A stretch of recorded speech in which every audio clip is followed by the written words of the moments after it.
Elisa had just started the night shift at a psychiatric ward. The building was ancient. It felt like it had been frozen in the same stale air for decades. The peeling paint on the walls looked like old skin, flaking away from the bones of the building.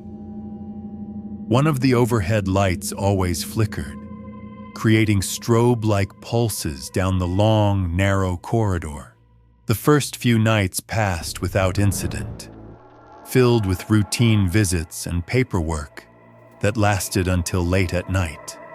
Elisa learned the layout of the ward, the names of the patients who occasionally murmured in their sleep, and which corners whispered when the wind blew through the broken windows.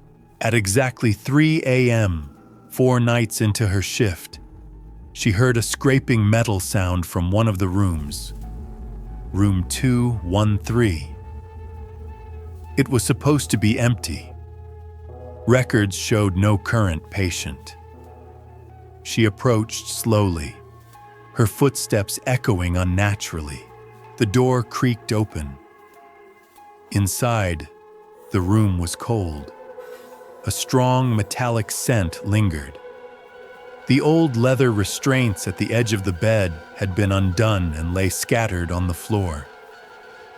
The window was sealed shut, yet a curtain moved as if touched by unseen hands. Curious and uneasy, Elisa returned to the nurse station and searched the old digital logs. She found an archived security tape from 1987 showing room 213 in use. The video was grainy, but clear enough to show a restrained woman screaming toward the camera. The nameplate by the bed read, Aisha. Patient file, Aisha. Diagnosis, paranoid schizophrenia. Notes, hallucinatory episodes, claims of hearing voices from walls, violent episodes, confined under maximum supervision. That night, as Elisa sat reviewing the file, the lights flickered. Her computer shut off, then rebooted. A black screen popped up, no icons, just a sentence in red. I'm back. Frozen in place, she stared. Suddenly, a crash echoed from the abandoned wing. A door had slammed open on its own. Elisa's breath caught in her throat. The next night, determined not to lose her mind, Elisa brought her phone to record her night. She followed the sound from the previous night. The hallway to the abandoned wing was darker than the rest. The bulbs above had all blown. Her flashlight cut a narrow path through the dark. A soft lullaby echoed faintly.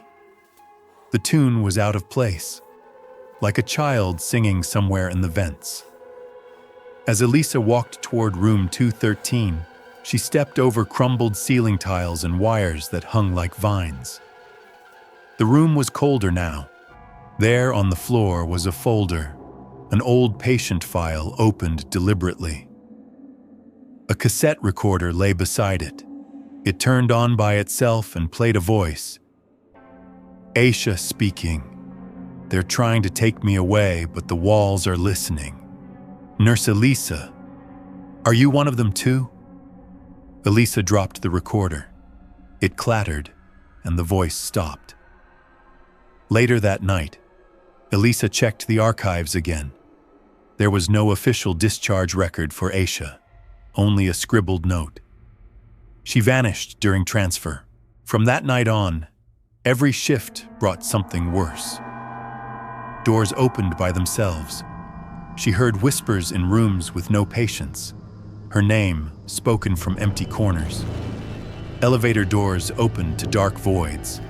When she reported it, staff brushed it off. This place plays tricks on everyone, they said.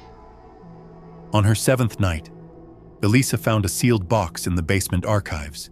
Inside, photos, old staff photos.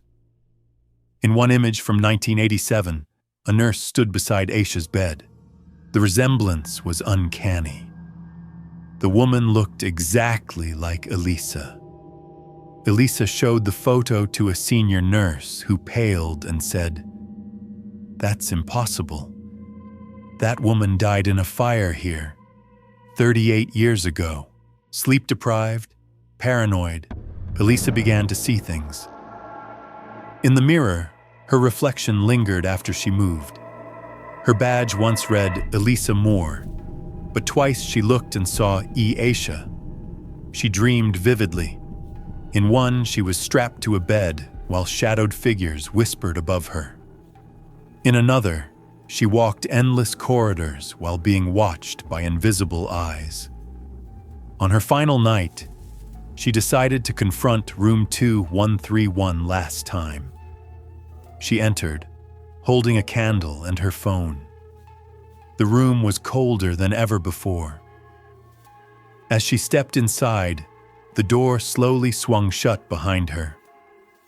The air thickened. A voice, Aisha's, filled the room. "You were never the nurse. You were always the patient." She was never seen again. Her belongings were found neatly placed on the nurse station desk. No CCTV footage showed her leaving. The report read, "New patient file added, Elisa Moore. Status, unresponsive delusional state. Claimed to be a staff member. Room assigned 213. In the empty hallway, room 213's door now bore a new nameplate. Elisa Moore, patient.